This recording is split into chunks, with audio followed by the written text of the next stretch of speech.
el Club de Excelencia en Gestión, pero si no voy a daros unas pequeñas pinceladas de lo que somos.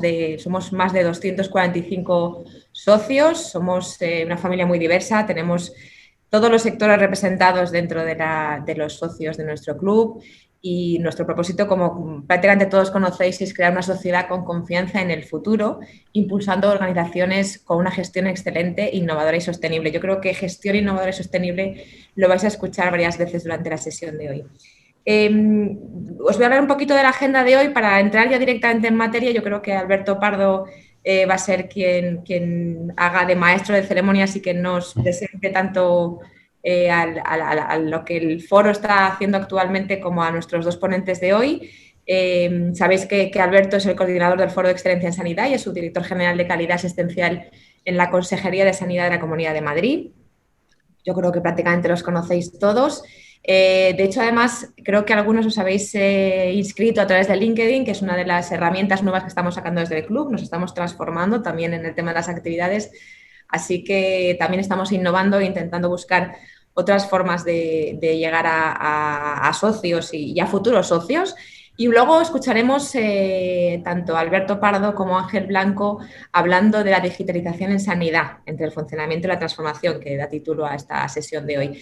Al final de la sesión tendremos 15 minutos donde, si queréis hacerles llegar preguntas, yo junto con Alberto haremos llegar estas preguntas que nos hagáis, que nos mandéis a través del chat o de preguntas y respuestas de la aplicación de Zoom, y al finalizar, pues eso, durante los últimos 15 minutos se producirá un diálogo entre todos para que podamos resolver esas dudas que nos puedan ir surgiendo durante la sesión de hoy. Así que yo, Alberto, te doy el mando y el testigo para que puedas hacer tu presentación y adelante. Muchas gracias a todos por estar aquí y espero que sea de vuestro agrado la sesión de hoy. Muy bien, muchísimas gracias, Naira. Muy buenos días a todos. Como nos acaba de comentar Naira, esta es una nueva actividad del Foro de Excelencia en Sanidad, del Club de Excelencia en Gestión. El foro se creó ya hace unos cuantos años y desde que estamos en funcionamiento hemos intentado que sea un lugar de encuentro en el cual podamos compartir conocimiento y también en ese conocimiento contar con la opinión y con la experiencia de expertos en diferentes materias. Como ya sabéis, desde octubre del año 2019 se puso en funcionamiento el nuevo modelo FQM, que nosotros llamamos FQM 2020 o 2020. Este modelo que tiene un gran cambio y que está orientado fundamentalmente para la transformación, es el hilo conductor de las actividades que estamos desarrollando a lo largo de este año 2021. Entre esas actividades está las reuniones con expertos, los webinars con expertos como el que hoy hacemos. Este es el primero que hacemos en el año y hemos elegido un tema que nos parece de gran actualidad y sobre todo de una gran importancia, como es el tema de la digitalización en sanidad y esa dicotomía entre el funcionamiento y la transformación.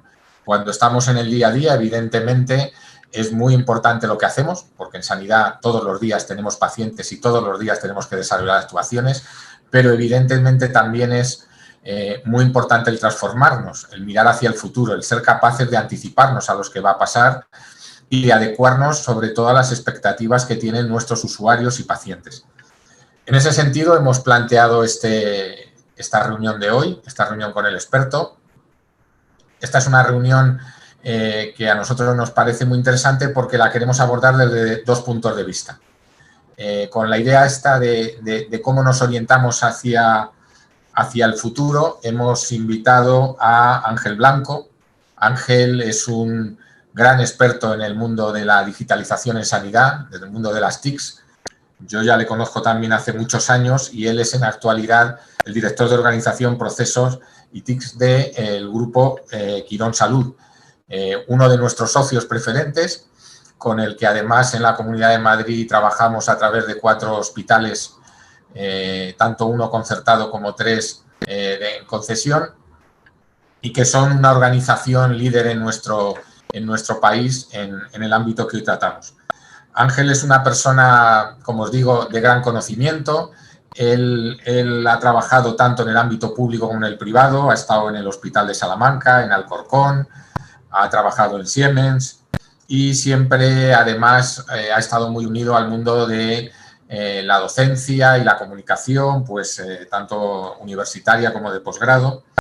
Y luego, pues, le gusta mucho relacionarse con los médicos, le gusta mucho relacionarse con la gestión, va mucho por los hospitales, concretamente por la Fundación Jiménez Díaz, que es donde trabaja nuestro otro ponente. Sé que habitualmente tiene debates, visitas y está muy al día de lo que es el mundo de la transformación digital. A él le hemos pedido, como trabaja en los servicios centrales, que nos dé esa visión central, esa visión más estratégica, esa visión más de futuro, más de la transformación. Pero como eso hay que aterrizarlo en el día a día, también hemos invitado al que es ahora director de Sistemas y TIC de la Fundación Jiménez Díaz, es decir, el que está más en el día a día, que es Alberto Pardo Ortiz. Él es una persona mucho más joven que Ángel y yo, evidentemente, porque se ve tanto en la foto como en la imagen, pero es una persona que ya lleva bastantes años en la Fundación trabajando en estos temas. Él trabajó también en Inglaterra, en una empresa puntera en lo que es todo el tema de la informática y la digitalización sanitaria, y él es el que dirige a nivel de su hospital cómo es la puesta al día de todas estas actuaciones. Por tanto, por un lado vamos a tener la idea de esa estrategia, esa transformación, de cómo se trabaja desde arriba y luego cómo se aterriza eso a nivel, en este caso, de un hospital que es del mismo grupo, para que podamos ver un poco cómo se pasa de ese futuro a ese día a día. Yo no me queda más que agradeceros a los dos ponentes vuestra disponibilidad desde el primer momento para participar en esta experiencia, que además, como sabéis, nosotros estas experiencias las grabamos, luego las subimos y luego son muy consultadas con el tiempo. Y ya sin más, y para no quitar tiempos a los ponentes o luego al debate, ya le cedo la palabra con el agradecimiento otra vez a Ángel. Así que cuando quieras, estamos encantados de oírte. Hola, muchas gracias Alberto y Naira por la introducción, presentación y bueno, estaba intentando activar el audio que no me acordaba dónde estaba el botón ahora mismo. Pues encantado de saludaros a todos y de estar aquí hoy compartiendo, bueno, la idea, como decía Alberto, es compartir un poco más o menos una visión empresarial en la que también insistiré en algún ejemplo. Y como decía Alberto, pues claro, los que trabajamos en los servicios centrales o globales de la compañía tenemos dos caras. A veces intentamos marcar tendencia, pero por otro lado intentamos que no nos vean como los que frenan las iniciativas que más cerca del terreno tienen los centros. Entonces, combinar estas dos facetas pues es un poco lo que os quería transmitir a día de hoy. Yo el título que le he puesto, para no hablar de transformación digital a la presentación, es transformación del sector sanitario en la era digital. Ya estamos en la era digital, la transformación no es una transformación digital, es una transformación en la época en la que vivimos, igual que hace décadas podía ser una transformación industrial. Realmente es una transformación a secas, ¿no? Y evitar confundir el utilizar herramientas digitales con otros conceptos que pueden ser más sociales. No voy a hablar mucho de la casa, simplemente centrar esto, como comentaba Alberto, aparte de los hospitales públicos en concesión, los 3 en Madrid o el concierto singular de Fundación Jiménez Díaz, el grupo tiene a día de hoy 53 hospitales, 99 centros asistenciales y bueno, pues es evidentemente el grupo sanitario más grande en estos momentos, ¿no? El tamaño yo creo que tampoco dice nada. Hoy pues quizá tampoco deberíamos medir el tamaño en los recursos que tenemos. Yo creo que lo que sí es una peculiaridad es cómo el sector sanitario se ha ido concentrando y cómo dentro de un mismo grupo podemos tener nosotros, igual que otros hoy, la mayoría de los modelos asistenciales presentes, que es otra dificultad añadida a la gestión y que nos va a hacer tener que ver las cosas desde otro punto de vista, no desde el punto de vista del modelo con el que prestamos servicios, sino desde el punto de vista del modelo con el que lo reciben los usuarios o los pacientes. Nosotros tenemos modelo público, modelo privado, modelo concertado y dentro, pues al final tienes que tratar de hacer pues eso, unos mismos procesos independientemente de la financiación o independientemente de las reglas del juego que haya por detrás. Si me permitís empezar con una reflexión que es nuestra reflexión estratégica, o sea, esto no es simplemente algo que pongamos como presentación de una mesa, sino que lo hemos utilizado muchas veces dentro. Y hablando de 53 hospitales, pues bueno, el hospital no es lo que conocemos hoy en día cuando nace. Los hospitales nacieron como, bueno, pues como pone ahí, es un término latino que significa hospitalidad y que viene de la caridad, del auxilio, de la beneficencia. Nacieron como algo marginal, como algo para los necesitados. Los que tenían posibles hace años se diagnosticaban y se trataban en casa.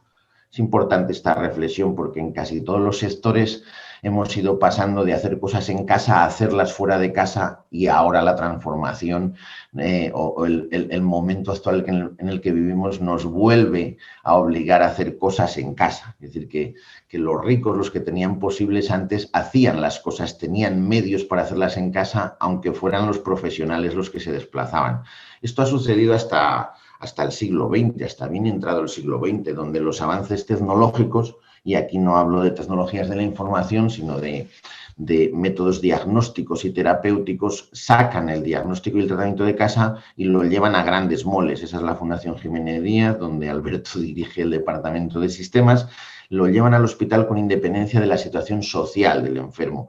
¿Por qué esta reflexión? Porque es la tecnología la que hace que esto sea un componente social y la que iguala en el siglo XX a las personas ante los medios sanitarios. O sea, ya no es posible diagnosticarse y tratarse en casa porque hay máquinas, hay laboratorios, hay departamentos sofisticados y eso no puede estar en cada una de las casas porque no existen las tecnologías de la información y las comunicaciones y porque hay cosas que son completamente físicas y se empiezan a concentrar en grandes edificios.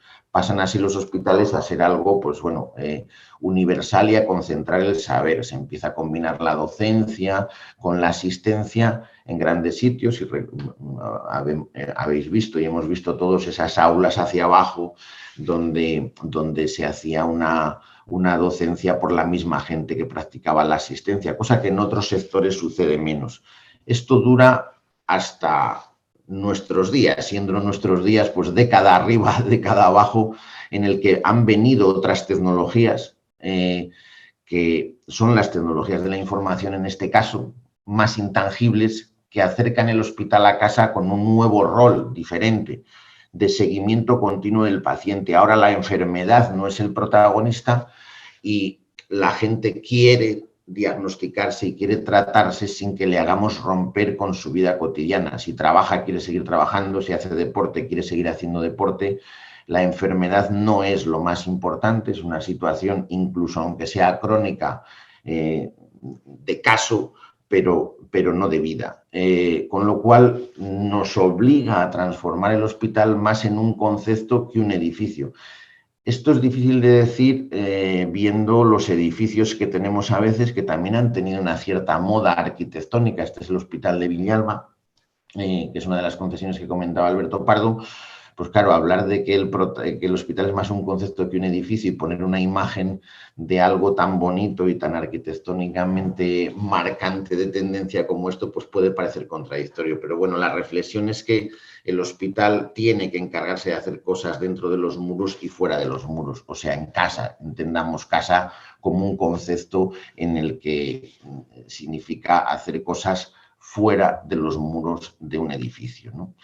No todo se puede hacer fuera, la cuestión de la transformación es hagamos fuera o hagamos las cosas donde podamos hacerlas. Lo que es físico en todas las profesiones. Da igual, un fontanero, pues cuando tiene que arreglar una tubería, pues tiene que ir a la casa a arreglarla.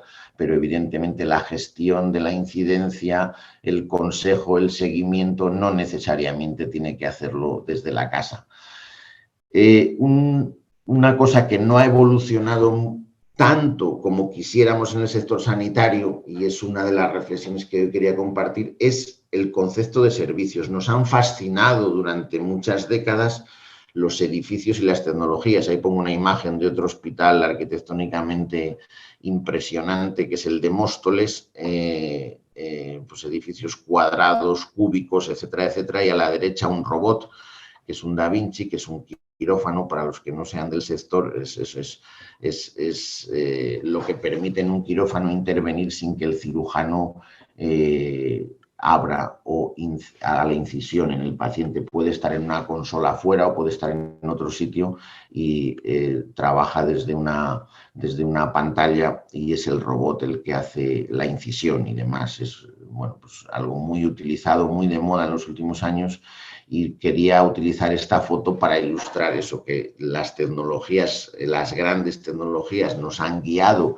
las inversiones siempre, y la innovación en servicios no ha ido al mismo ritmo. Es frecuente encontrarse a alguien haciendo una intervención quirúrgica en un quirófano de este tipo y después que le demos a un paciente una cita en un papel, o que tenga que llamar 20 veces a un teléfono para conseguir el paso siguiente en el proceso asistencial. Y es que el protagonista de los servicios es el paciente, es el cliente en cualquier sector, no el profesional. Y una de las cosas que ha empezado a cambiar y que no estamos totalmente acostumbrados a ello es esta pérdida de protagonismo. Nosotros estamos o tenemos las actividades, los edificios, los departamentos, las tecnologías muy orientadas a los profesionales. Estas tecnologías fascinantes, grandes, pues eso, cuando se van consolidando se van haciendo invisibles. Nadie nos preguntamos por qué hay luz por la mañana o por qué sale agua cuando abres un grifo, porque es algo totalmente consolidado. Probablemente hace siglos, pues alguien cuando encendía un botón y aparecía luz en una bombilla lo considerará un gran avance tecnológico. A día de hoy, pues bueno, las tecnologías, a medida que se van consolidando, se van haciendo invisibles, y el protagonismo en este mundo de servicios lo adquieren los usuarios. Por eso creo que nos enfrentamos al mayor cambio en la historia de la medicina. Todavía no somos conscientes, aunque posiblemente este año un poquito más, gracias al COVID, precisamente, gracias a lo que nos ha obligado a cambiar rápidamente la pandemia. El mayor cambio de la historia de la medicina sin duda va a ser el protagonismo del paciente. O sea, un paciente pasivo que ahora pues se fiaba absolutamente de todo, que estaba a una distancia de la ciencia relativamente grande, que no se preguntaba, que confiaba, empieza a ser alguien que se informa y empieza a adquirir un gran protagonismo o un total protagonismo en su proceso asistencial. Y lo hace con sus tecnologías, no con las nuestras. La innovación, que es algo a lo que no estamos acostumbrados en el sector sanitario, hoy viene de la calle. Hemos estado acostumbrados a marcar tendencias siempre, a tener lo último, y de ahí que salga a la sociedad en determinados aspectos. Hablemos, por ejemplo, de los rayos X o de la ecografía o de cosas de este tipo. Y hoy la innovación nos viene, es igual en todos los sectores y nos viene de la calle. Cualquiera tiene en sus manos una tecnología igual o superior a la que podemos manejar dentro de cualquiera de las compañías, y en el sector sanitario no es diferente. Ponía ahí lo del aparato de los superpoderes. La gente nos viene hoy, nos lo venimos nosotros mismos, que somos también pacientes, ¿no?, con un aparato en las manos que le llamaba el aparato de los superpoderes, haciendo honor a un amigo que le llama al usuario el dueño de los superpoderes, que es pues un aparato que nadie había tenido en sus manos hasta ahora, que tiene acceso a todo, que le permite estar informado de todo, y cuando nos sentamos delante de él, pues simplemente estamos en una situación de igualdad donde antes estábamos en una situación de superioridad. Creo que esto ha pasado en todos los sectores. Antes pues uno iba a una tienda o pedía un viaje y alguien le decía no hay plazas, y ahí se acababa la discusión. Hoy eso es impensable, todo el mundo sabe el estado de las cosas en todo momento, lleva un trabajo en tiempo real a un cambio gordo y esto realmente no es un cambio tecnológico solo, es un cambio social lo que hay detrás. Hay tecnología, en eso sí es un cambio tecnológico, pero el problema no es la tecnología en sí, sino el uso que hacemos de ella y cómo esto nos ha ido cambiando el panorama en el mercado.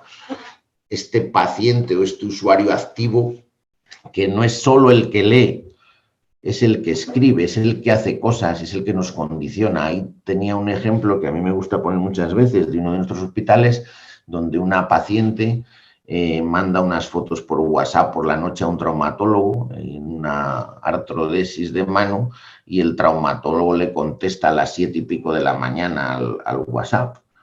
Y nosotros nos preguntamos, bueno, si estuviéramos en público preguntaría qué es lo raro de esto. Y a mí a veces me dicen cuando hacíamos sesiones presenciales, lo raro es que tuviera el teléfono del traumatólogo. O sea, porque seguimos pensando que el número de teléfono es algo para poner una barrera, para huir de determinada gente y no para compartir al 100% y trabajar con transparencia. Claro, los más jóvenes no tienen esa barrera y no importa que le den el teléfono a alguien, porque como no se llaman por teléfono, pues tampoco hay mucho problema, ¿no?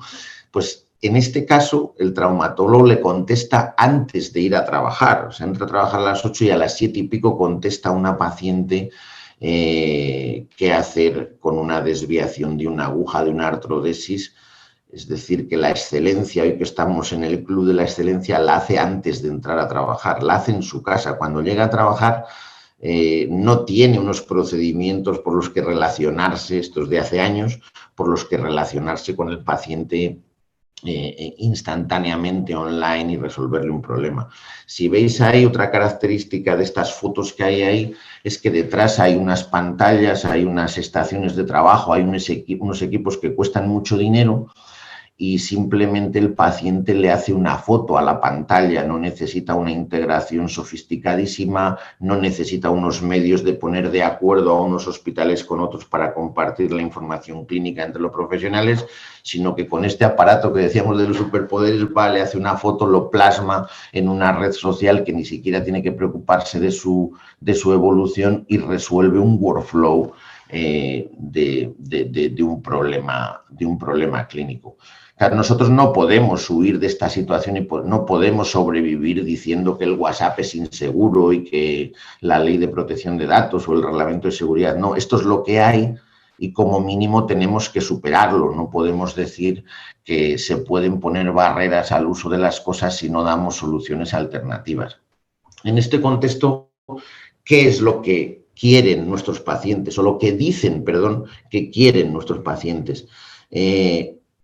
Por supuesto que quieren que les diagnostiquemos y les tratemos. Esto venía referido al cómo. O sea, el producto, entre comillas, o el servicio está claro. Cada uno tiene el que tiene. Pero cómo se lo prestamos es lo que aquí pone. Quieren inmediatez, quieren transparencia y quieren atención personalizada. Lo mismo que queremos los demás cuando accedemos a cualquier servicio en la sociedad, sea cual sea el producto, sea cual sea ese servicio. Y esto no va solo de tecnologías, va de un cambio radical en nuestros procesos. No es posible trabajar con inmediatez y con transparencia en un mundo manual a día de hoy. Y no es posible trabajar en un mundo manual a día de hoy porque la sociedad no admite que trabajes en un mundo manual. Si os pusiera algún ejemplo de cómo ha impactado esto en los últimos años, nosotros tenemos hoy online 3 millones de pacientes. En el último año, el crecimiento de pacientes online ha sido de 1 millón. Cuando hablamos hace años, en un hospital más grande que tenemos nosotros en el grupo, que es la Fundación Jiménez Díaz, tiene un área de referencia de 460.000 pacientes. ¿Qué significa esto? Que el más grande de nuestros hospitales está a años luz de lo que sería un hospital online hoy. Ya sé que no es comparable el aspecto, ya sé que no es comparable el aspecto técnico con el aspecto de los edificios y demás. Perdonad que tengo un despacho transparente porque esto de los arquitectos es así y claro, se asoma la gente y piensa que estoy aquí aburrido. Bueno, pues eso, que tenemos 3 millones, de los cuales 1 millón ha empezado a utilizar los servicios el último año, con 500 procesos asistenciales detrás. Ponía ahí un dato que es el post-COVID, porque como ahora todos vivimos el COVID más o menos como el fútbol, en la misma medida de inmediatez, de transparencia y de acceso diario, pues bueno, en el último año, más o menos, ahora que va un año de esto, pues se han hecho 1.400.000 consultas online. No sé si son muchas o pocas, son infinitas, porque es que antes no hacíamos ninguna. Y consulta online no es hacer una videoconferencia, consulta online es resolver un problema automáticamente, dar un paso a partir de un protocolo, etcétera, etcétera. Preguntarle a alguien algo para tomar la siguiente decisión, etcétera, etcétera. La videoconferencia en esto es algo anecdótico. Yo insisto mucho en esto porque a veces nos preguntan si hacemos mucha videoconferencia. Hacemos, evidentemente, y tiene su uso, pero la videoconferencia no es la esencia de la transformación digital. La esencia de la transformación es dejar de hacer lo inútil y hacerlo útil de manera inmediata. Si una consulta médica es innecesaria, esa misma consulta hecha por videoconferencia es igual de innecesaria. No es necesaria la videoconferencia para que alguien nos aconseje sobre un fondo de inversión o un plan de pensiones.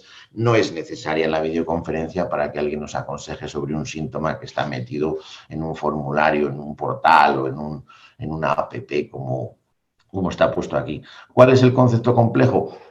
Que esto nos obliga a hacer 7x24, no solo lo urgente. Nosotros vivíamos muy cómodos, teníamos una puerta que ponía urgencias y además nos permitíamos el lujo de decirle a la gente que venía a veces que como venía a urgencias, que lo que tenía no era urgente, ¿no? Es como si la urgencia en la sociedad en la que vivimos la marcáramos nosotros. No, este protagonismo del paciente que os comentaba es el que determina qué es lo urgente y qué no es urgente. A las 2 de la mañana es urgente leer, a las 2 de la mañana es urgente comprar, a las 2 de la mañana es urgente saber si tener 39 de fiebre es grave o no. Pues a mí me parece que sí. O sea, desde el punto de vista del usuario es lo más urgente del mundo. Imaginaos un niño con 3 meses y 39 de fiebre a las 2 de la mañana. Es el hecho más urgente del mundo en toda su vida para un padre o una madre, ¿no? Con lo cual, decirle nosotros a alguien que llega a una puerta, que es la única que tenemos abierta, que como ha venido aquí, pues parece un poco de una época del pasado, y perdonad la agresividad en este sentido. Pues, oye, ¿dónde voy a ir si es lo único que tiene abierto, ¿no? El último concepto que pone ahí es todo en el móvil. O sea, todo lo que hagamos en cuestiones de información o de proceso tiene que estar accesible en el entorno de movilidad, no solo para el usuario, sino para el profesional también. Esto nos lleva o nos llevará a un paciente más online, a procesos más online, a otros canales de relación y a dedicar más tiempo, no menos tiempo. Es decir, no es que el online quita tiempo, no es cierto, el online da más tiempo, lo que pasa es que lo da de otra manera. Este modelo de servicios online, tengo aquí 3 reflexiones sobre ello, que nos tiene que llevar a hacer las cosas antes. No es necesario ir a un hospital para decirle a un médico la medicación que estoy tomando o si tengo antecedentes cardiovasculares en la familia. Esto se lo puedo decir antes. Y el día que me reciben la consulta no hace falta que mire al ordenador porque ya sabe que tengo antecedentes cardiovasculares. Algo más agresivo es lo que veis ahí, una imagen de traumas. En una patología de columna, hoy analizando los datos, sabemos que en el 92% de los casos a un paciente con patología de columna le hacemos una resonancia magnética de entrada. O sea, nada más mencionarnos el problema, le mandamos a una resonancia. La pregunta es, ¿cuál es el siguiente paso de un dolor lumbar? ¿El traumatólogo o la resonancia? Evidentemente, el siguiente paso de un dolor lumbar es la resonancia. No es el traumatólogo. El traumatólogo tiene que ver la resonancia porque en el paciente por fuera no va a haber absolutamente nada. Y además la resonancia le va a dar hallazgos complementarios probablemente que no le daría nunca una exploración física a secas. Esto es una realidad hoy en el mercado sanitario, entre comillas, el poder hacer pruebas antes de que nos vean los profesionales. Eso no es huir del tiempo con el profesional, eso es hacer que el profesional trabaje con datos. Vivimos en una medicina de datos y sin datos no hacemos nada. Lo primero que tenemos que hacer es capturarlos y no tiene sentido que vayamos a una consulta para que el resultado de esa consulta sea que me piden una resonancia para dentro de 15 días y que tengo que volver 15 días después para que me explique alguien cómo la ha interpretado. Evidentemente, en cuanto esté la resonancia, el siguiente paso es contacto inmediato con el paciente para ver si, en el caso de que sea no patológica la resonancia, pues decirle que no hay que hacer nada, y en el caso de que sea patológica, pues actuar lo más inmediatamente posible. No tiene sentido que tengamos en el mismo circuito lo patológico y lo no patológico. Al que no le pasa nada, no hay que hacer nada, y sabemos que no le pasa nada y que no hay que hacer nada, no en la consulta de revisión de 15 días después, lo sabemos cuando la máquina que hace esta imagen nos da el resultado. Eso es el tiempo real, eso es la inmediatez y eso es algo a lo que no estamos suficientemente acostumbrados. Bueno, luego Alberto supongo que os hablará de la anatomía patológica digital, que es uno de los grandes proyectos de la casa que ha eliminado uno de los mayores inventos de la historia de la medicina. Yo solo voy a decir esto, Alberto, que es uno de los grandes avances ha sido el microscopio y ahora vienen otras tecnologías que han quitado de en medio el microscopio. ¿Qué quiere esto decir? Que la innovación tecnológica no es de ahora. No se puede decir que la anatomía patológica digital sea la revolución de la anatomía patológica. También lo fue el microscopio. Simplemente es que en cada época tenemos que adaptar nuestros procesos de acuerdo con las tecnologías, los medios y las demandas que existen. La segunda reflexión sería hacer las cosas donde está el paciente y sin el paciente. Bueno, hay un ejemplo también de febrero del año pasado donde se empiezan a abrir consultas de urgencias en colegios. Bueno, sabéis la demanda que hay de los colegios, sobre todo de accidentes traumatológicos, de dar soporte en determinadas horas y que muchas veces teniendo una sala de teleconsulta pues no hace falta desplazar al paciente a un hospital. Y en tercer lugar, el propio paciente, hacer las cosas el propio paciente. No todo lo tenemos que hacer nosotros como profesionales. Veis ahí un dispositivo de Syntron en el que un paciente es capaz de medirse y a partir de ahí saber cuál es la dosis y la pauta tras el cálculo de INR sin necesidad de ir a un hematólogo. Esto convierte una rutina crónica en una rutina de día a día semejante pues eso, a lavarse los dientes o semejante a pesarse y demás, y hace que un paciente pueda ser autónomo porque no está dependiendo de un gran profesional para adaptar una medicación a las circunstancias de vida. O lo que tenéis puesto a la derecha, que bueno, en honor al fabricante que ha metido el electro en el reloj, que la comparación que pone ahí de 1 minuto, 100 días, viene a que hay muchos servicios de salud en España que tienen de tiempo medio 100 días para hacer un electro a un paciente que necesita un electro. Un electro se tarda en hacer 1 minuto. Da igual, podemos decir que el electro del reloj no es suficientemente válido clínicamente en muchos de los casos. Claro, la tendencia es que las tecnologías vayan haciendo en 1 minuto aquello que la rutina diaria no es que tarde 100 días, es que nos hace esperar 100 días. Todos sabemos que es mejor hacer un electro de 12 derivaciones que de 2, por supuesto. El problema es si en un momento determinado para detectar una fibrilación auricular es mejor hacer un electro en ese momento que esperar 100 días a ver a un paciente. Esa sería la reflexión. Por bueno que sea el electro dentro de 100 días, hay escenarios, hay casos en los que va a llegar demasiado tarde en ese concepto de inmediatez. Y veis ahí abajo una frase que pone que el 65% de los médicos a favor de que el paciente actualice su historia clínica. A mí me hacía mucha gracia esta frase cuando la vi en Redacción Médica publicada. Pues claro, esto es como es, 8 de cada 10 dentistas recomiendan lavarse los dientes. Y el otro porcentaje me pone abajo, que lo he subrayado, pero sin tener acceso total a la información. Esta frase es demoledora. O sea que el 65, que son los que piensan que hay que compartir la información con el paciente y trabajar en un entorno de igual a igual, aún así dicen que sin acceso a toda la información porque no la va a entender. El paternalismo es una de las cosas con las que acaban las tecnologías y con las que acaba la época en la que estamos. Eso no es cierto y la pandemia nos lo ha demostrado una vez más. Hoy todo el mundo habla de IgG, de IgM, de anticuerpos, de test serológicos, de antígenos. No es más complicado esto que lo que son los parámetros de una hematología o de una bioquímica y se ha instaurado en la rutina diaria, perdón, que todo el mundo hable de determinados términos de diagnóstico o de seguimiento. No pasa nada. Habrá gente que no quiera tener la información y que se sienta o se ponga nervioso al conocer determinados datos, pero es su derecho. Eso va a ser siempre una excepción, ¿no?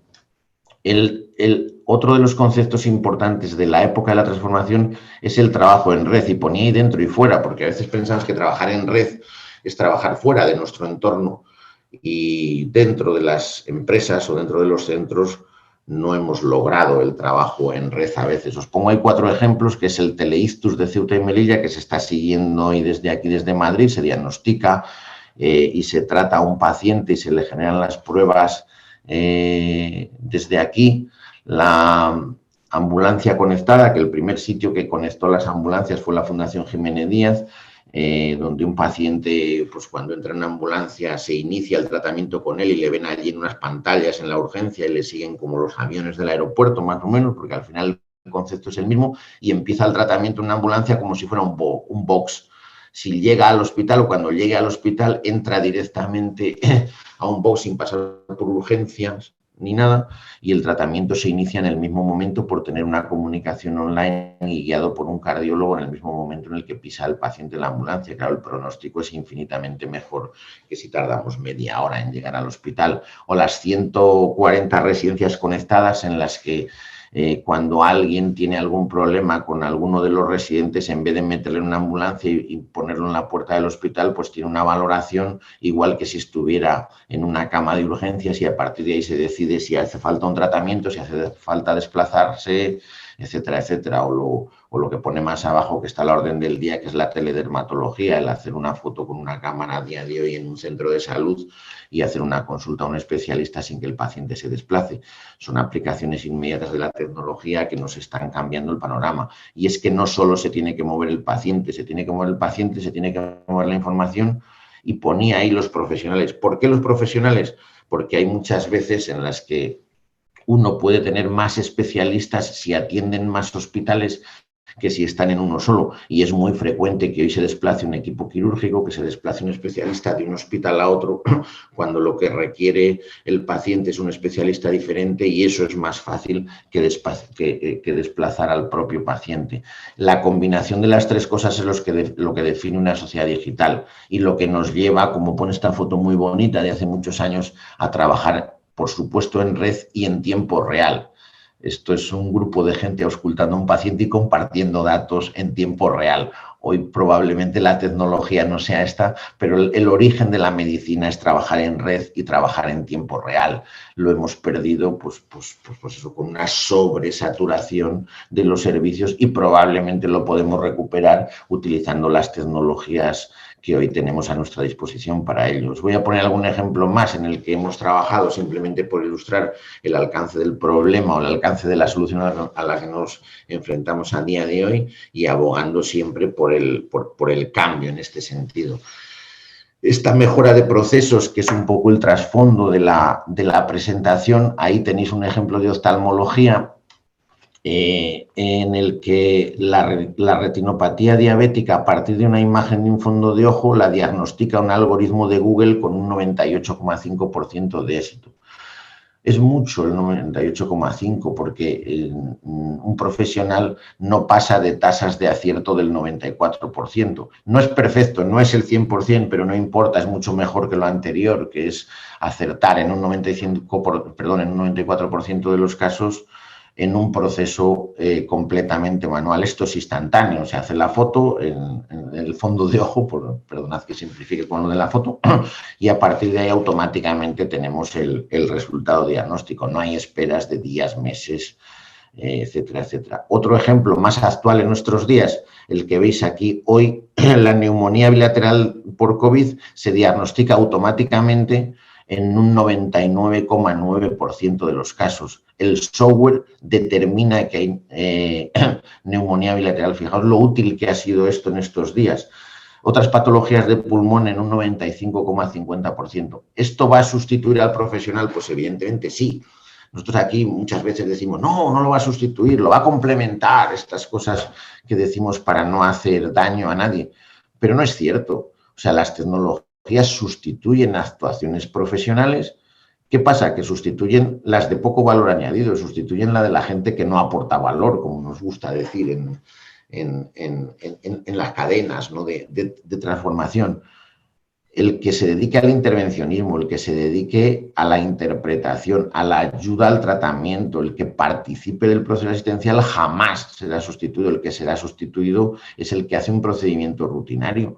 El procedimiento rutinario siempre va a ser sustituido, en cualquier profesión. Y lo bueno es que estas cosas quitan mucho trabajo que se puede automatizar para dedicar tiempo a lo que realmente aportamos en la vida.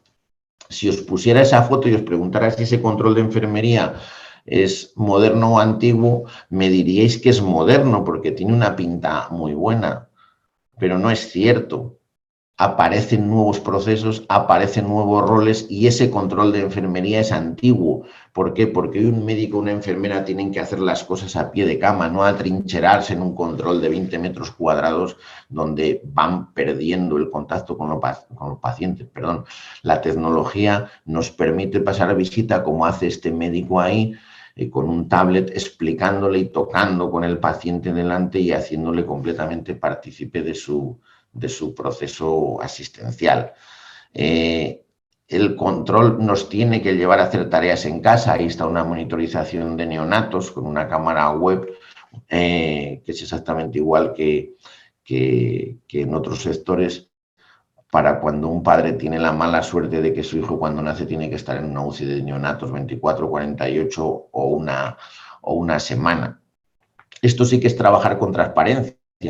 Por lo mismo que los restaurantes que han puesto las cocinas con un cristal y que el que está comiendo está viendo lo que está haciendo el cocinero. No pasa nada. Trabajar con transparencia tiene una ventaja y es que nos ayuda a mejorar.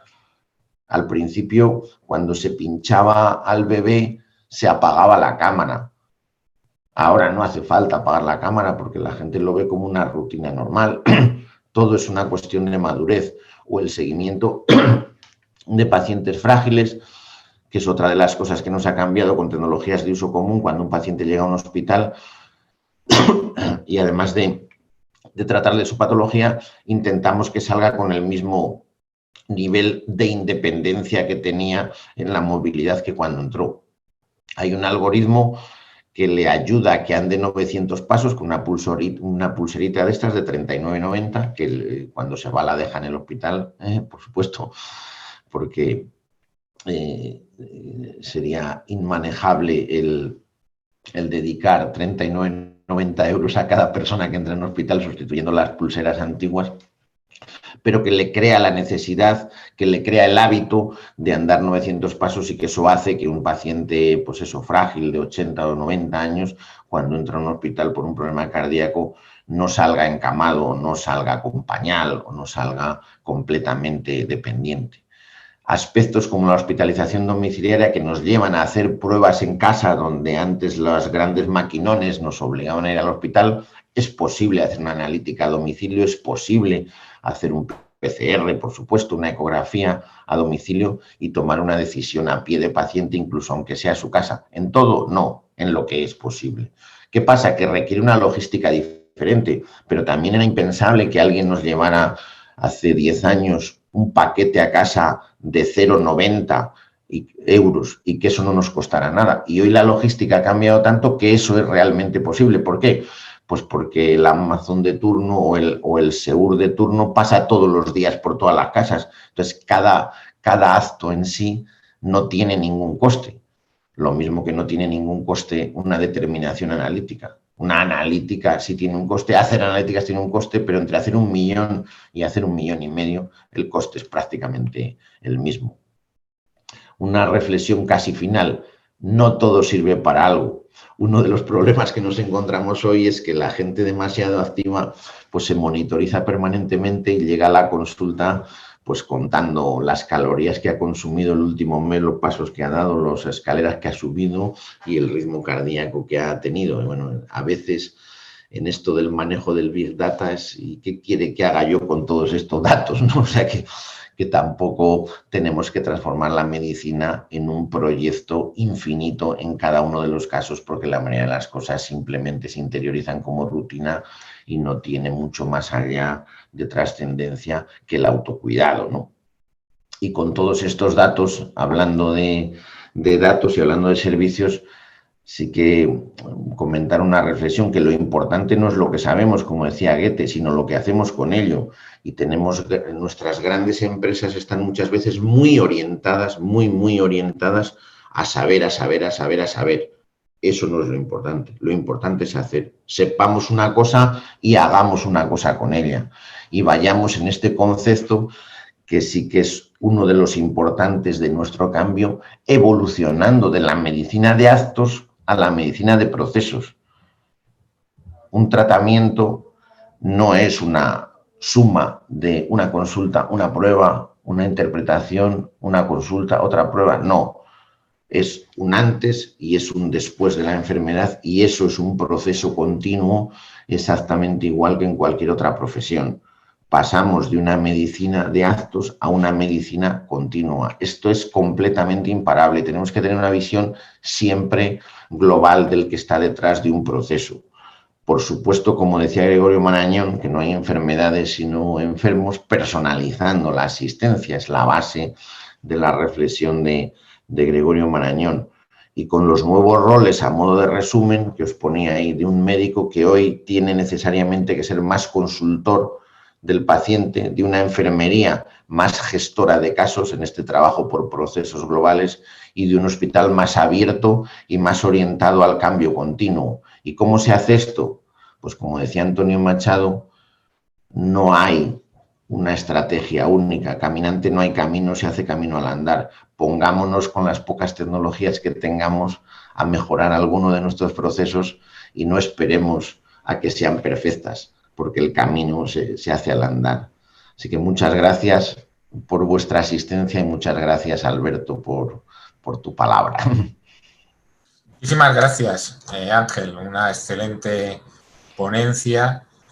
Yo cuando te estaba oyendo, estaba recordando este fin de semana, para preparar este webinar y alguna otra cosa que tengo, leía los informes que había hecho Eric Topol para NHS sobre la transformación digital y el futuro, y decía dos cosas que están muy en la línea con lo que tú has comentado, y es que el problema fundamental que tenemos para afrontar este cambio es la cultura de la organización. No es la tecnología en sí mismo, porque ahora mismo seguramente la tecnología está por encima de lo que tenemos a nivel cultural. Y este es el gran cambio que tenemos que hacer y que luego podemos también debatir. Cómo conseguir que los profesionales sanitarios cambien. Porque yo puedo darles una tecnología estupenda, pero si no la utilizan, pues evidentemente no vamos a transformarnos. Y este es posiblemente una de las grandes claves que tendremos que trabajar en las organizaciones para poder avanzar en la transformación. En ese sentido, en cómo avanzamos en la transformación, cómo trabajamos con los profesionales, cómo trabajamos en el día a día, pues viene la siguiente ponencia, que ya decíamos al principio que estaba alineada porque trabajan en la misma organización, y Alberto le hemos pedido que nos hable de cómo se traduce esto que nos ha contado Ángel, esta magnífica exposición, en el día a día de un hospital. Así que, Alberto, cuando quieras, muchas gracias.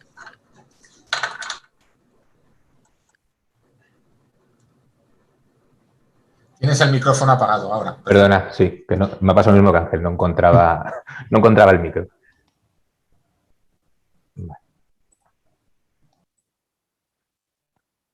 Bueno, pues muchas gracias, Alberto Naira, y al Club Excelencia en Gestión por contar conmigo, por invitarme a participar en esta jornada y dejarnos dar la visión, no solo la parte estratégica de un excelente ponente como es Ángel, que no es para hacerle la pelota a mi jefe, pero cualquiera que lleve un tiempo en el sector sabe el privilegio que es que una persona como Ángel Blanco nos explique, ¿no?, el proceso y la reflexión que ha llevado a un grupo como Quirón Salud a través de la toma de decisiones hacia una estrategia de transformación digital tan integrada en la propia naturaleza de la empresa como es la que estamos experimentando, ¿no? Yo, para darle continuidad a esa visión, voy a tratar de explicaros cómo es esa ejecución de la transformación cuando pasamos de la estrategia a, como comentábamos al principio, el día a día de un hospital como la Fundación Jiménez Díaz. Para ello simplemente vamos a ver cuatro conceptos. Voy a tratar de explicaros cómo nos trasladan esas ideas y cómo les damos una modelización, cómo las estructuramos y cómo tratamos de plasmarlas en la realidad. Esto nos lleva a hacer un plan de proyectos, un plan de innovación, que os voy a comentar el último que acabamos de terminar, del 2018-2020. Este plan de proyectos, por su ambición, nos hace reflexionar sobre si estamos preparados para una transformación de esta envergadura y como os explicaré, pues nos lleva también a hacer una autorreflexión y a rediseñar desde el propio departamento TIC cómo funcionamos y al final veremos esa ejecución de la transformación que os mencionaba en el título. Simplemente 4 pinceladas, ya nos ha explicado Ángel un poco el tamaño del Grupo Quirónsalud y ha hablado de los hospitales de Madrid. Dentro de ellos, por supuesto, está la Fundación Jiménez Díaz y la Fundación, para que tengáis tres datos para entender su calibre y el reto que supone una transformación digital en un lugar así, pues es un hospital muy antiguo. Recientemente hemos celebrado el aniversario, el día 13 de febrero. Tiene más de 70 años, es un hospital con mucha solera, con grandes profesionales, con mucha tradición y experimentar el cambio en un lugar así, pues siempre es un reto, ¿no? Además, por el tamaño, es un hospital de cerca de 700 camas, donde trabajan más de 3.600 personas. Entonces, bueno, sabemos que mover entidades de este tamaño, pues a veces no es tan fácil, ¿no? Entonces, supone también un reto en este sentido el abordar la transformación. Bueno, ya nos ha mencionado Ángel, ¿no?, esa visión estratégica que tiene el Grupo Quirónsalud. A un departamento como el nuestro, de las tecnologías de información de la Fundación Jiménez Díaz, tiene influencia de distintos grupos de interés, de distintos comités o departamentos que influyen un poco en cómo conformamos ese plan de proyectos o esa estrategia que comentábamos antes.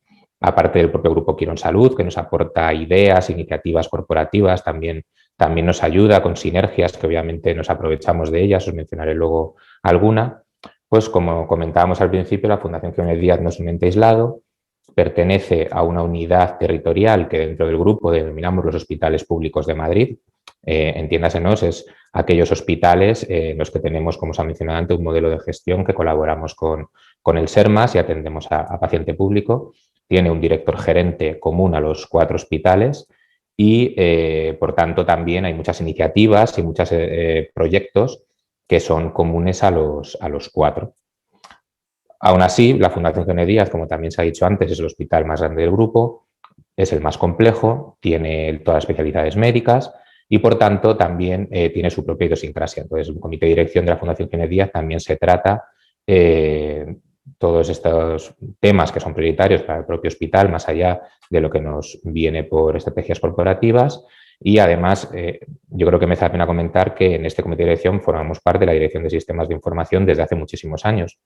Ya que estamos hablando de cómo se ejecuta la transformación, creo que es importante que cualquier organización que se plantee acometer un cambio de este tipo tiene que contar desde las organizaciones de gobierno con la dirección encargada de esa ejecución, ¿no? Muchas veces nos encontramos en muchos hospitales donde el director de sistemas o el jefe de servicio de sistemas o de informática, como podemos llamar, no forma parte del comité de dirección, depende de una dirección y le llega la información pues tarde a través de filtros y no está allí donde se toman las decisiones. Y yo creo que a nosotros nos ayuda mucho estar en estos foros de discusión porque entendemos de primera mano cuáles son los problemas del hospital o de la organización en su día a día y eso nos ayuda luego a ejecutar nuestros proyectos.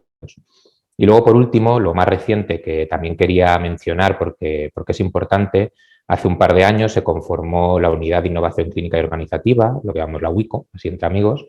Es un grupo de trabajo multidisciplinar que cuenta con médicos, con enfermeras, con ingenieros de sistemas, con ingenieros de procesos y que nos ayuda un poco también a seguir esa estrategia, a diseñar los proyectos más estratégicos, mucho en la comunicación luego de lo que estamos haciendo a los profesionales. Ya os he dicho que solo la Fundación tiene más de 3.600 profesionales. Muchas veces explicar y contar lo que estamos haciendo a todas estas personas es complicado y la UICO nos ayuda. Recientemente, por ejemplo, como un ejemplo, pues se ha montado lo que llamamos el grupo de talento, donde más de 80 profesionales, médicos, enfermeros y de sistemas de información se les está formando en competencias digitales, se les está explicando nuestros proyectos para que ellos luego sean los influencers, por así decirlo, dentro de la organización, que nos ayuden a trasladar a su vez al resto de compañeros qué se está haciendo. Y es bidireccional, luego ellos a su vez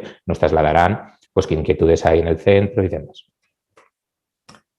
Y todo esto, ¿cómo lo hacemos? ¿No? Esto está muy bien, tenemos muchas fuentes de información, muchas fuentes de necesidad, pero ¿cómo luego lo transformamos? ¿No? Y esta foto que os pongo aquí, que diréis que no viene mucho a cuento, es una pequeña reflexión que les hacía yo a mi equipo cuando empezamos este gran cambio en 2018, ¿no? Porque hasta entonces siempre había habido una estrategia de transformación digital, siempre ha habido mucho interés dentro del grupo, pero hasta entonces el grupo Quirónsalud Salud, que había tenido cierta estrategia más de crecimiento, dio un giro a que su estrategia era la transformación digital y quería apostar muy fuertemente a la transformación digital. Y se movió en todos los foros, entre todos los profesionales, como comentábamos antes, como comentaba Ángel, estamos en un momento en que cualquier persona en su casa tiene un ordenador, tiene un móvil y está acostumbrado a unos servicios tecnológicos más avanzados que tiene el hospital. ¿Qué pasó en ese momento? Muchos profesionales del centro se acercaron a nosotros a trasladarnos ideas, ¿no? Trabajamos con gente que es muy creativa, que es muy potente, sabemos cómo son los hospitales, los médicos, las enfermeras son profesionales avanzados de conocimiento, de formación, de creatividad. Y lo que yo les traslado a mi equipo es decirles, mirad, se nos viene un tsunami y de ideas y queremos hacer todos estos proyectos, queremos acometer estas ideas, pero tenemos también que ser un poco el dique, no que los frene, sino que convierta esa fuerza viva, la procese y la convierta en energía útil, en irrigación de los canales o lo que sea, ¿no? Tenemos que coger toda esa fuerza de ideas, procesarla y convertirla en proyectos controlados y con un seguimiento, ¿no? Entonces, empezamos a recoger todas esas ideas. Os pongo de ejemplo aquí pues, cómo es una ficha de uno de nuestros proyectos, cómo recabamos quiénes son los grupos de interés, cuáles son los objetivos del proyecto, a qué aplica, qué mejoras supone, qué fases va a tener, quiénes son las personas implicadas, ¿no? Y de esta manera ya tenemos la información suficiente para, bien, ya tenemos el proyecto, lo tenemos encauzado y vamos a por ello, ¿no?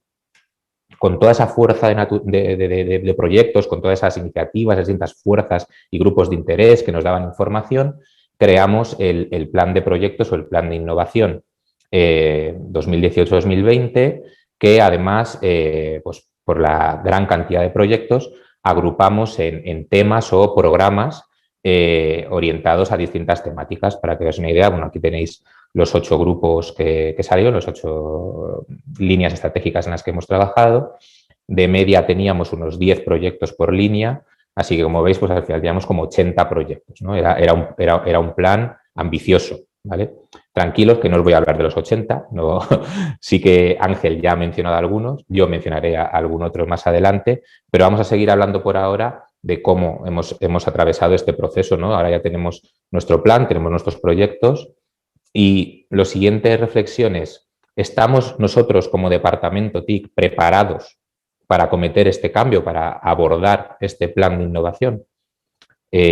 Obviamente, cuando presentamos el plan de proyectos y vemos la ambición y la magnitud del mismo, lo que nos dijeron nuestros mayores, lo que nos dijo Ángel, lo que nos dijo el director gerente de los hospitales de Madrid es: vais a necesitar ayuda, haced un plan de contratación, haced un plan de personas que os ayuden a ejecutar todos esos proyectos, porque hasta entonces, y con muchos hospitales y compañeros que nos estén escuchando se sentían identificados, pues teníamos departamentos que estaban diseñados pues, para el día a día, para las incidencias, para algún proyecto de innovación, pero claro, cuando hablamos de 80, no podemos coger un equipo donde todo el mundo hace un poco de todo con muy poquita especialización y pretender que salgan 80 proyectos en 2 años, ¿no? Entonces, empezamos esa reflexión, ¿no?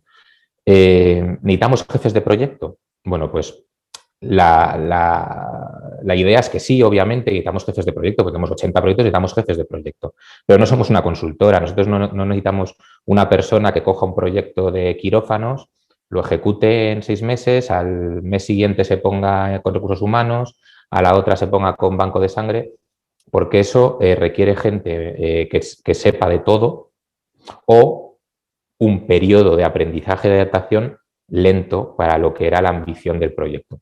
Entonces replanteamos, ¿no? Nos sentamos y dijimos, ¿qué podemos hacer?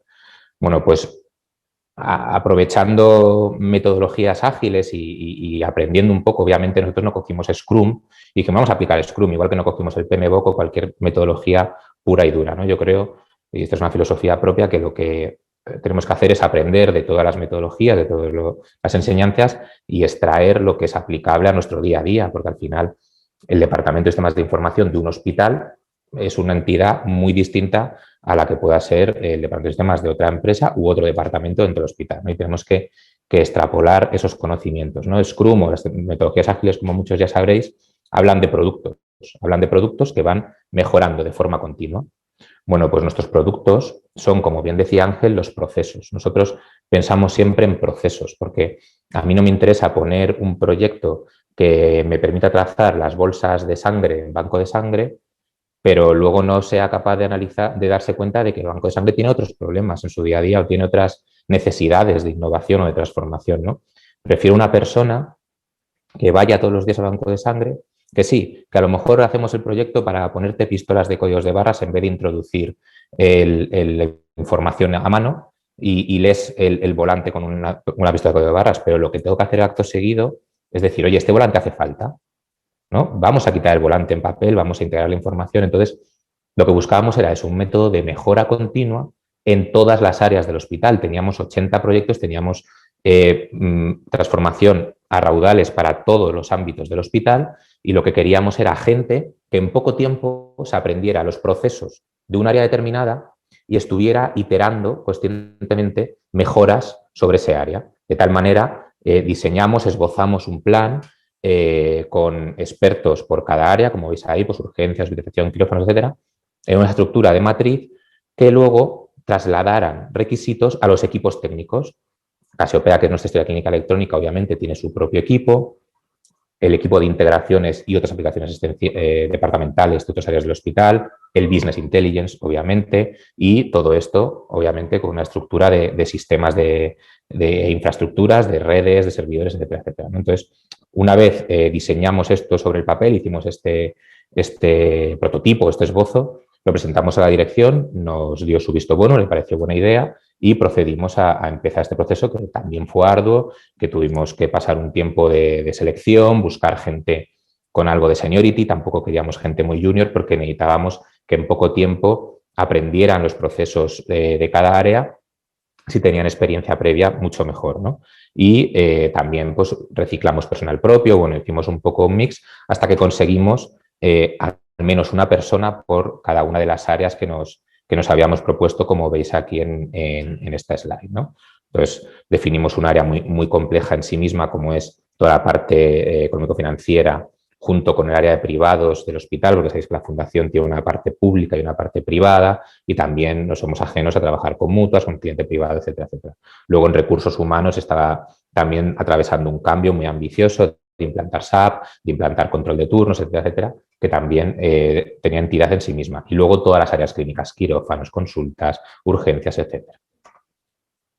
En los equipos transversales también los reforzamos, asignamos un coordinador, una persona de referencia a cada uno de esos equipos con unas tareas definidas, como veis en estos cuadros, y hemos ido también calibrando, viendo aquellos que pudieran necesitar más refuerzos, etcétera, tratando de darles cierto equilibrio, ¿no?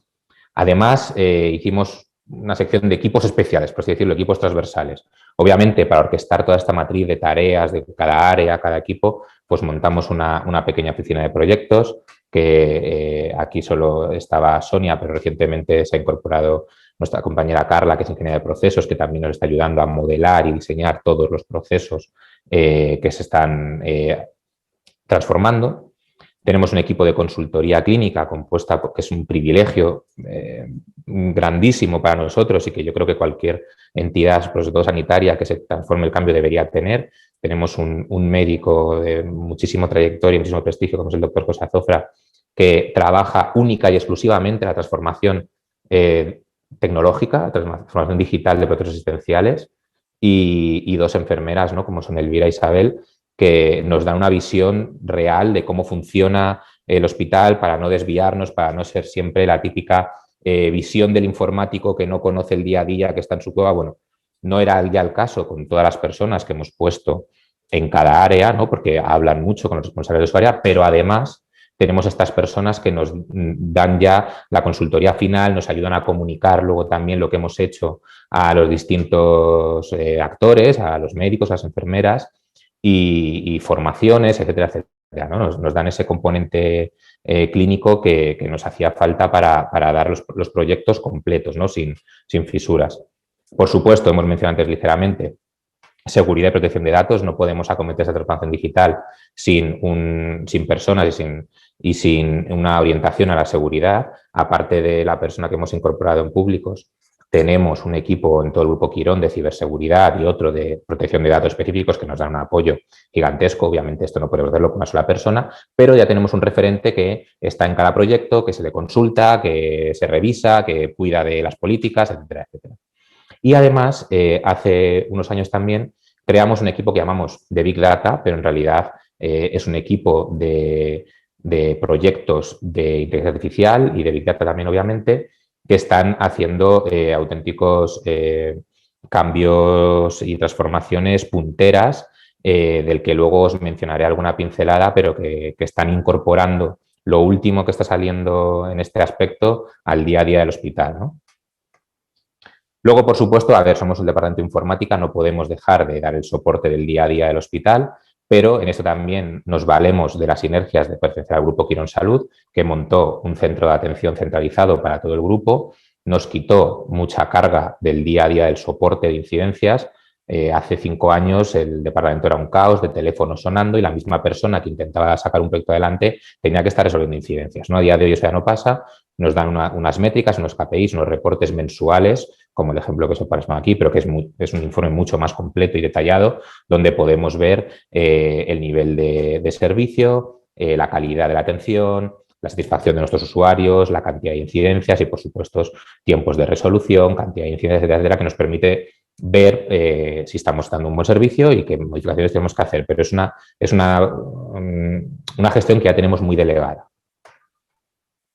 Entonces, como os mencionaba, este gran plan de proyectos, pues obviamente se tiene que constatar, ¿no?, en algo real, ¿no? Alguno, como decía, ya lo ha mencionado Ángel previamente. Obviamente voy a hablar de anatomía patológica digital, porque además es un proyecto que nació aquí o que empezó aquí en la Fundación Ingeniería, que hemos estado muy implicados y que es realmente revolucionario. Pero bueno, os voy a contar 3 o 4 de los más relevantes. Como veis, esto no nace en el 2018. Las estrategias de transformación digital tienen que tener una continuidad en el tiempo. No vale decir, oye, yo de aquí a un año quiero hacer la transformación digital, sino que tenemos que plantearlo como algo que creamos en ello firmemente, como hizo el Grupo Quirón Salud y la Fundación Ingeniería, y aplicarlo a lo largo del tiempo y ser constantes, ¿no? El hospital lleva siendo digital o tiene una historia clínica electrónica desde el 2005.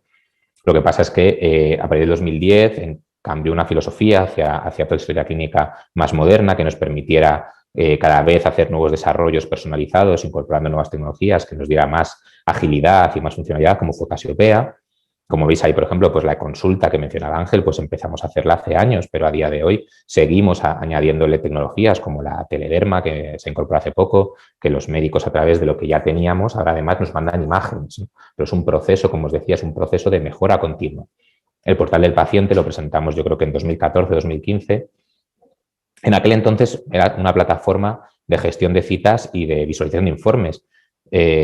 pero yo ya les transmitía a los jefes de servicio, me acuerdo cuando les presenté este producto, que pretendíamos que fuera un cambio en la forma de comunicarnos con nuestros pacientes, como ha mencionado Ángel. Entonces el debate aún era si los pacientes tienen que tener acceso a información, si van a ver sus informes antes que yo, ¿no?, de los resultados de las pruebas.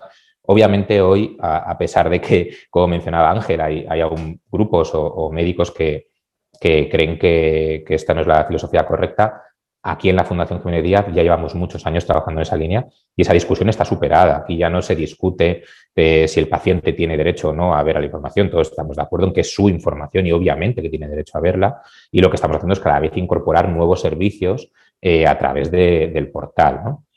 Luego, una estrategia clave fue la de servicios no presenciales, que es decir, coger el problema del paciente y de verdad involucrar al paciente en su atención.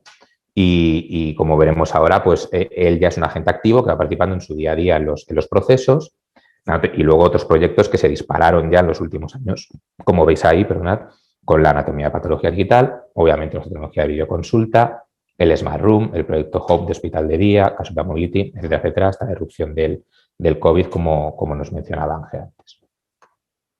Bueno, pues esto es el portal del paciente, el mío en concreto.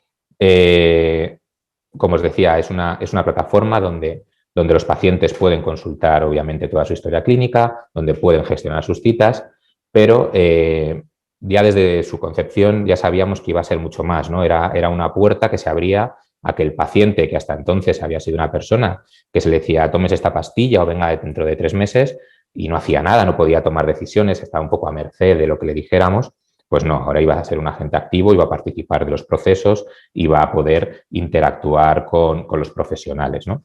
Entonces ya desde los orígenes empezamos a trabajar con formularios, ¿no?, que nos permitían diseñar qué información requerían los profesionales en cada proceso que nos dijeran estos pacientes.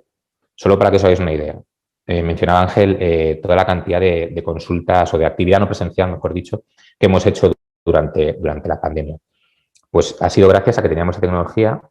Durante la pandemia hemos hecho más de 200 formularios de este tipo, porque hemos hecho formularios a medida de cada proceso, de cada diagnóstico, aparte de todos los que ya teníamos muchos, pero lo que queremos siempre es pensar en el proceso, siempre ver qué información aplica a cada patología. Obviamente no será la misma información que necesitamos que nos dé un paciente que le han operado de rodilla que un paciente diabético, ¿no? Entonces, esta tecnología nos permite ir recogiendo esa información. Obviamente tenemos más herramientas, tenemos videoconsulta. Como comentaba Ángel, la videoconsulta no es un fin en sí mismo, es una herramienta que en algunos casos puede ser útil. Por ejemplo, ahora estamos teniendo sesiones de terapia grupales a través de videoconsulta o determinados tipos de consultas en la que sí que es necesario que el paciente nos cuente de viva voz, pues lo hacemos a través de videoconsulta, o gente que es de fuera de Madrid también. Bueno, pues es una herramienta. Y también tenemos el diálogo web, que antes hablaba Ángel del WhatsApp. Es verdad que siempre hemos tenido esta dicotomía de si el WhatsApp no es seguro y tal. Pues mira, pues hacemos un WhatsApp propio, que lo que hace es que tenemos el lado del portal del paciente, el lado de Casiopea, la historia clínica, donde están los profesionales y los pacientes y se pueden comunicar a través de un canal cerrado, seguro, que además deja traza luego en la historia clínica, así que si queremos ver qué se le dijo a este paciente en tal fecha, pues lo tenemos ahí recogido. Bueno, pues la anatomía patológica digital que comentábamos antes, bueno, es una gran transformación, ¿no?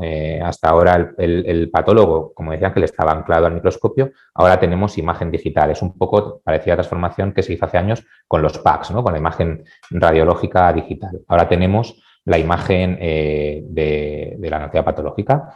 Estos cristales que se escanean, además, tenemos todos los aumentos de un microscopio, pero en remoto. Ya podemos informar en remoto. Durante la pandemia, por ejemplo, nuestros patólogos han trabajado desde casa. Seguramente han sido los únicos pues no sé si de España o de Madrid, seguro, que han trabajado desde casa, porque accedían a este sistema desde su hogar y accedían al sistema de laboratorio, escribían los informes y diagnosticaban desde casa.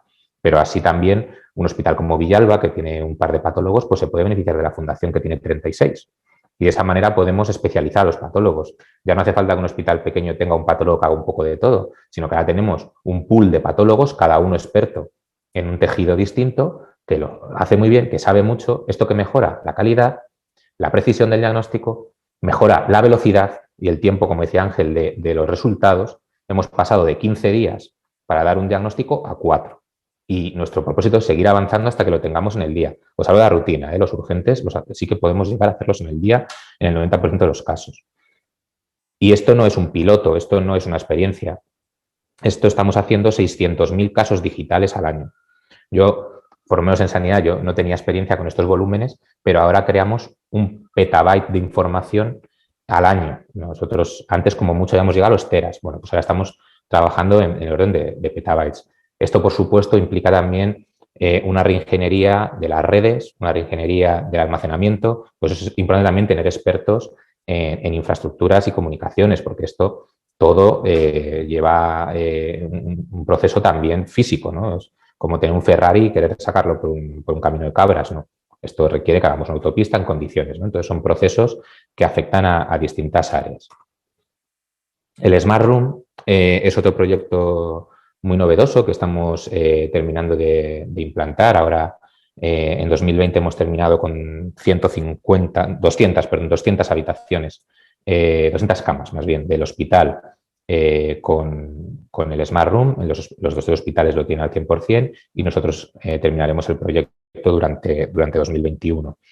El Smart Room es básicamente entrar en las habitaciones, que es una cosa que solo habíamos hecho a través de los profesionales. Ahora, además de entrar en las casas de los pacientes con el portal, entramos directamente en su proceso hospitalario y también les convertimos en parte de él. Obviamente, por supuesto, estas tablets que hemos puesto en cada cama le permite al paciente pues, acceder a contenidos de entretenimiento, televisión, Netflix. Antes eran las teles con las moneditas, pues ahora tienen todas las plataformas, tienen su Spotify, lo que ellos requieran, ¿no? Y lo tienen ahí a pie de cama. Pero no solo eso.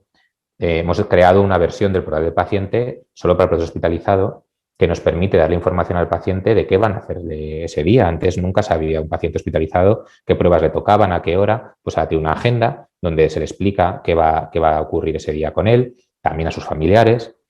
Nos permite incorporar sistemas de videoconferencia como el de la imagen.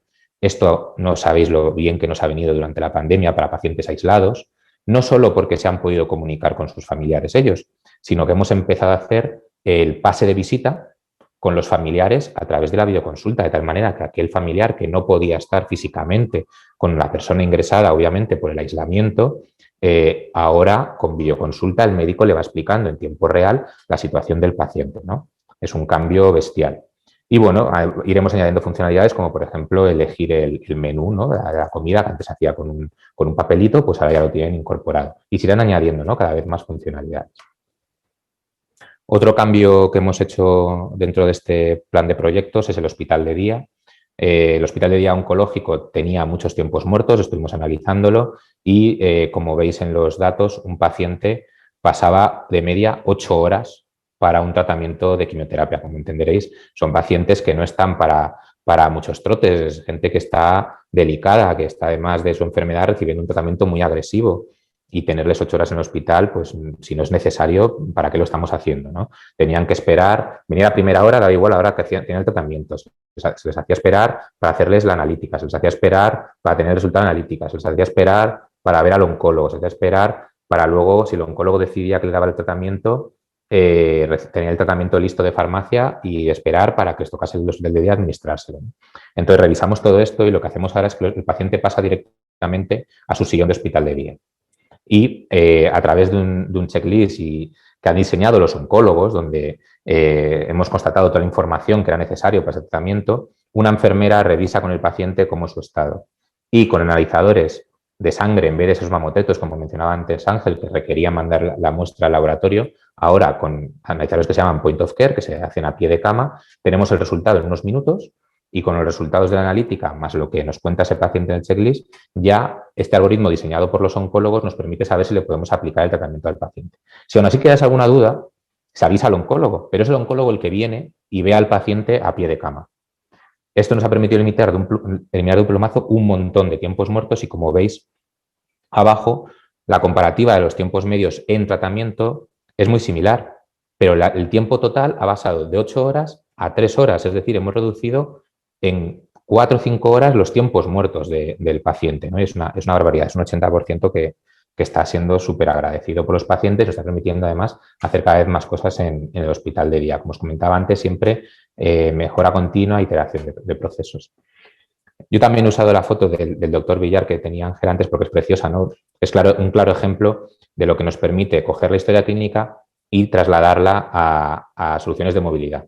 También hemos estado trabajando en movilidad, llevábamos muchos años trabajando en movilidad. La aplicación de la derecha es la que usan los celadores para moverse por el hospital y saber qué tareas le tocan en cada momento. Y lo que hemos estado haciendo en el último año y medio, es trasladar Casiopea al móvil, a la tablet con Casiopea Mobility. Como veis en el vídeo de la izquierda, ya tenemos implementadas prácticamente todas las funcionalidades que son necesarias para un pase de visita, tanto en urgencias como en planta, en quirófanos. Tenemos el checklist quirúrgico, tenemos prescripciones, tenemos acceso a imagen radiológica, se pueden hacer peticiones en el móvil, se puede consultar un electro, escribir un informe, se pueden tomar notas de voz. Esto permite pues, lo que vemos en la imagen, que el médico pase más tiempo con el paciente. Al final parece que no, es que el ordenador, es que la pantalla impiden que el médico, que la enfermera estén con el paciente. Pues no, estamos demostrando que es lo contrario, que esto nos permite estar más cerca que nunca del paciente, que nos permite dedicarle más tiempo al paciente, ¿no? Y quitar esos estereotipos de que no, es que con la tecnología deshumanizamos. Pues yo creo que estamos demostrando lo contrario, que la tecnología bien utilizada, bien introducida en los procesos, humaniza. Y luego, nada, ya terminando, algún esbozo de, ahora que se habla mucho de inteligencia artificial y demás, de inteligencia artificial, parece que es que tiene que venir IBM con Watson a hacer un macroproyecto y se ha demostrado que no. De hecho, IBM está vendiendo Watson ahora, ¿no? IBM Health está completamente cerrando, ¿no? Ya esa división.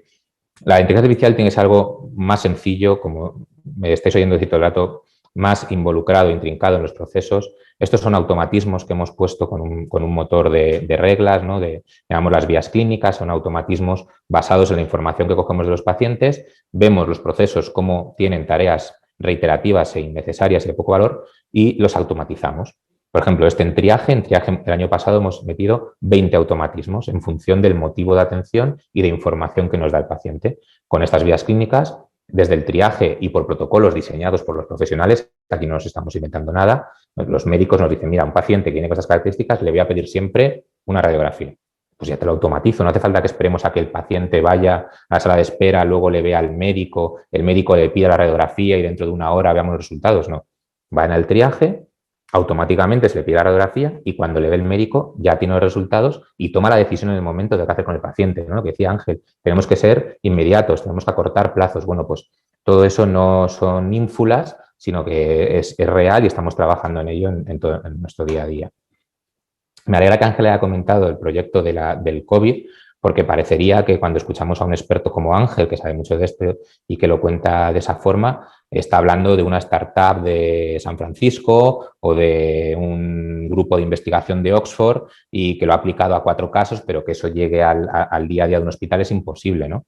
Pues no es verdad. Este proyecto que comentaba Ángel, no sé si lo ha contado él, pero es un proyecto que se ha desarrollado en la Fundación Kennedy Díaz, lo ha dirigido mi compañero Antonio Herrero, con imágenes de nuestro sistema y ha desarrollado un algoritmo que permite la identificación automática de neumonías por COVID o por otros motivos. ¿Y qué estamos haciendo con esto? Pues ya está puesto que en función de la probabilidad de una patología en esas imágenes, se le prioriza las listas de trabajo a los radiólogos, de tal forma que yo no voy a decir que queremos sustituir a nadie todavía, no soy tan agresivo, pero sí que ya le estamos dando una información de, oye, fíjate en este paciente que tienes un 90% de probabilidades de que tenga un COVID. Vamos a diagnosticarle el primero para empezar cuanto antes con su tratamiento. Y eso es real hoy en la Fundación Kennedy Díaz, está ahora mismo funcionando. No es un proyecto, un piloto, una teoría. Es real, ¿no? Y, bueno, también Internet de las Cosas es algo de lo que se está hablando mucho. Estamos terminando un proyecto por el cual, mediante unas pulseras de actividad, somos capaces o creemos que vamos a ser capaces de identificar cuándo se le está dando un ictus a un paciente. Toma el tono muscular, ¿no? Por el acelerómetro ve si el paciente no mueve el brazo, además detecta un pico en la tensión arterial y combinando estos factores le pide al paciente que repita unas frases que previamente hemos grabado. Con un sistema de reconocimiento de voz comparamos las dos lecturas y si notamos, si el sistema obviamente nota alguna diferencia o alguna falla en la vocalización del paciente avisa a un neurólogo de guardia que ya se pondrá en contacto con él para diagnosticar el ictus. ¿Todo esto en qué se ha transformado? Bueno, pues que a cierre de 2020 habíamos terminado el 90% de nuestros proyectos y en todas las líneas, como podéis ver, ¿no? Todo esto no era solo un plan, no era solo una idea, una ínfula o algo que pensábamos que podía hacer, sino que lo hemos logrado COVID mediante, ¿no? Y antes de terminar, como decía el bueno de Steve, una última cosa. Como mencionábamos antes, parece que la protección de datos, que la seguridad están aquí para impedir que hagamos cosas. Pues a la vista está que no nos impide. Y no solo eso, sino que nos tiene que ayudar, ¿no? Cuando empezamos todo este plan, en paralelo dijimos, oye, vamos a ser más vulnerables que nunca, cuando terminemos toda esta transformación, a los riesgos de ciberseguridad, a los riesgos de privacidad. Además, ha entrado un reglamento europeo que es más exigente que la LOPD, que nos decía más o menos qué hacer. El reglamento europeo nos dice que maduremos y que digamos qué tenemos que hacer.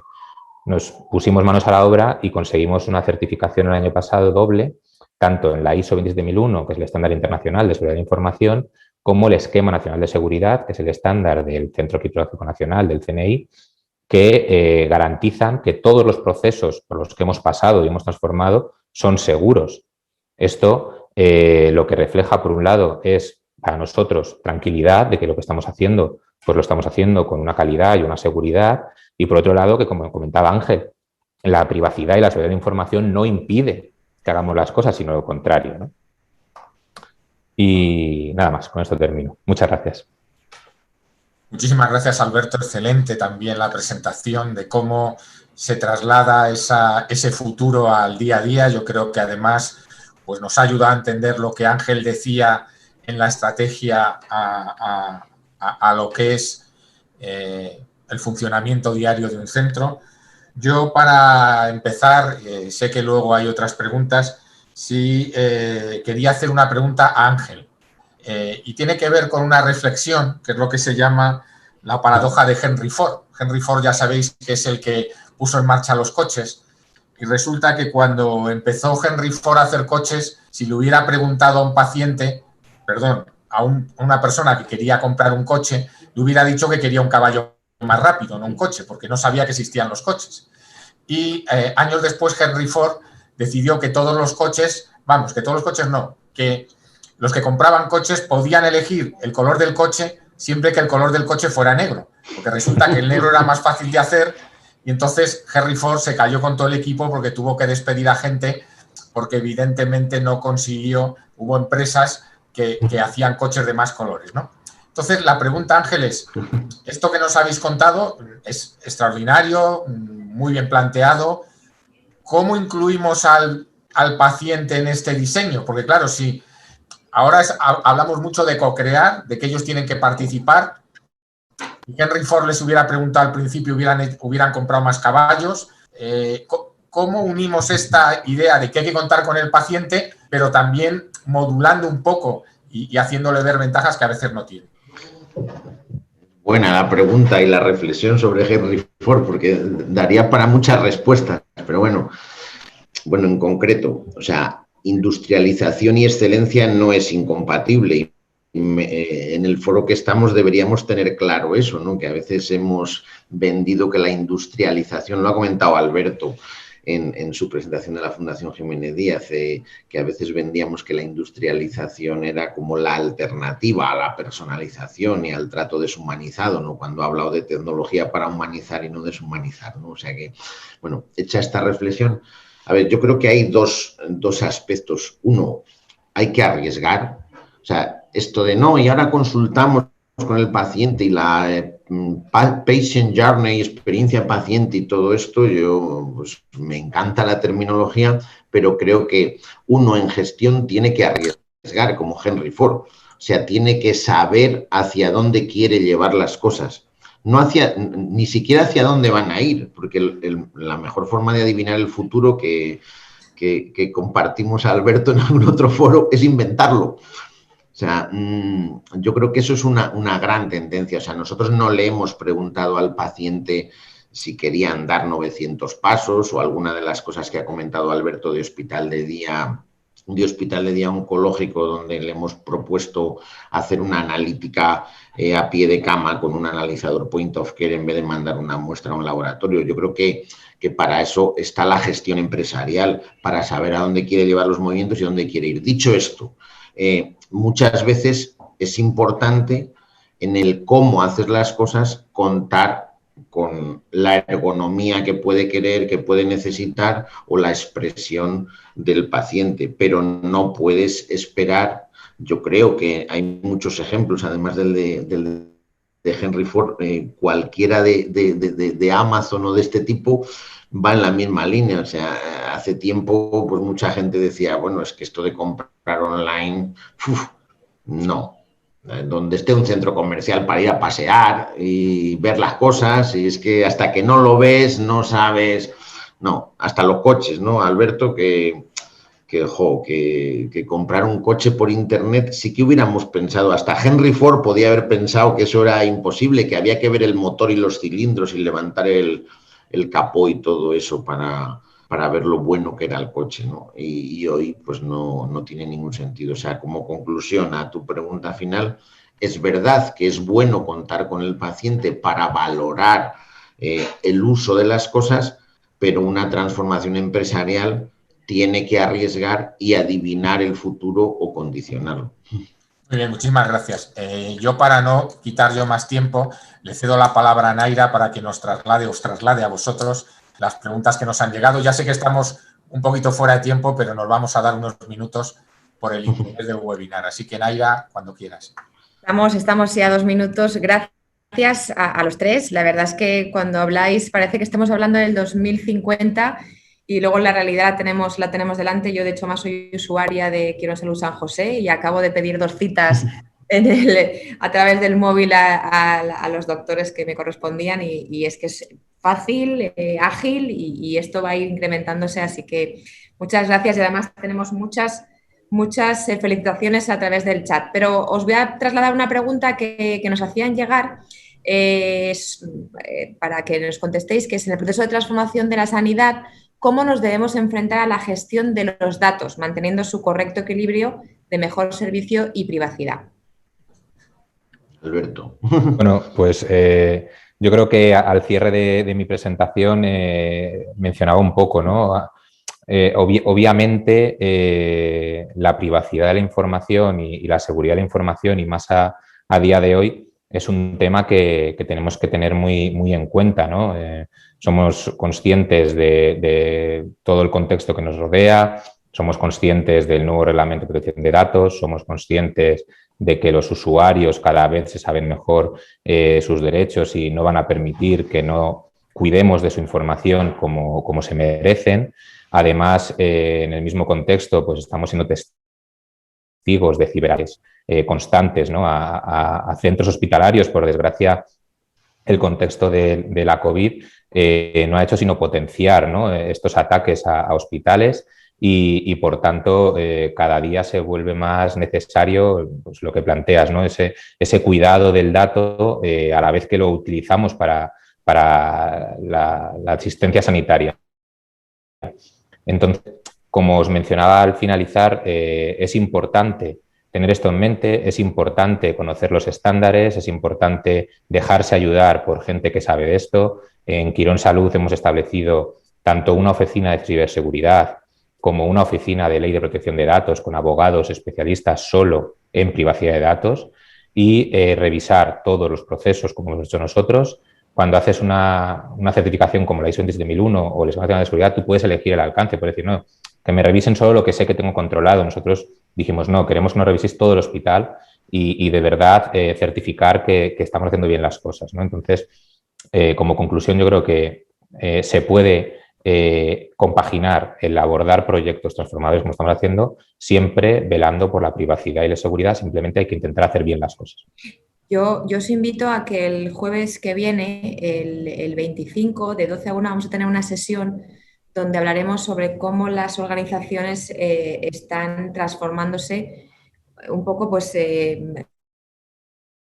con una estrategia para los datos. Lo digo por si queréis entrar tanto en la página web del club como en el propio LinkedIn del club, podéis ver la sesión y puede ser un poco continuación de lo que estábamos hablando durante toda la sesión de hoy, de esa estrategia basada en datos. Tengo muchísimas felicitaciones, no tengo más preguntas, esperar un segundo que compruebe, esperar. Pues sí, todos son felicitaciones lo que nos va llegando y sí, vamos a colgar en la página web del club en breve la documentación que tanto Alberto como Ángela han utilizado y han presentado hoy. Y bueno, son enhorabuenas todo el rato, así que Alberto, te doy la palabra para que cierres, que os agradezco a todos la asistencia y la participación de nuestros ponentes. Muchas gracias a todos. Muchas gracias, Naira. Pues nada, Ángel y Alberto, muchísimas gracias. Yo creo que habéis explicado sobre el terreno lo que es la transformación y lo que es el día a día de una organización. Este tema es un tema que yo creo que seguro que vamos a volver a abordar a corto plazo, porque es la realidad. Hemos hablado poco, aunque lo habéis citado los dos, pero yo creo que el tema de la transformación de nuestros profesionales, cómo tenemos que abordar dentro de las organizaciones el nuevo papel de los profesionales. Yo, mi hija, que es cirujana general y que desde hace, pues va a hacer un año ya se adjunta, a veces le digo que tiene menos futuro que un ingeniero informático o un ingeniero biomédico, que es lo que ahora también se está desarrollando. A ver, yo solo digo por picarla, pero sí es verdad que el papel del futuro va a ser muy importante.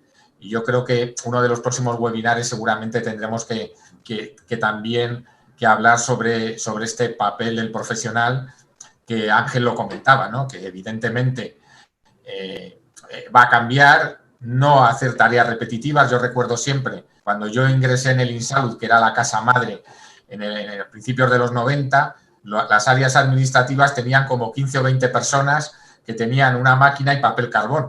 Ahora, evidentemente, tú desde tu portátil, desde tu móvil, escribes los informes y la parte administrativa ha quedado reducida al mínimo. Lo digo porque a veces no nos damos cuenta que transformaciones de personal las hemos vivido. Lo que pasa es que esto es como cuando tienes un hijo y va creciendo y tú te parece que es igual y viene alguien de fuera y te dice, oye, qué salto, ¿no? Pues yo lo veo igual todos los días, pues esto es lo mismo, ¿no? Pero es verdad que en el ámbito profesional quizá el cambio que vamos a vivir es un cambio hasta ahora desconocido. Por tanto, de nuevo, muchísimas gracias y nos vemos en la próxima actividad del Foro de Excelencia en Sanidad. Hasta luego a todos. Muchas gracias. Un saludo para todos. Gracias. Gracias, Ángel. Gracias, Alberto. Hasta luego.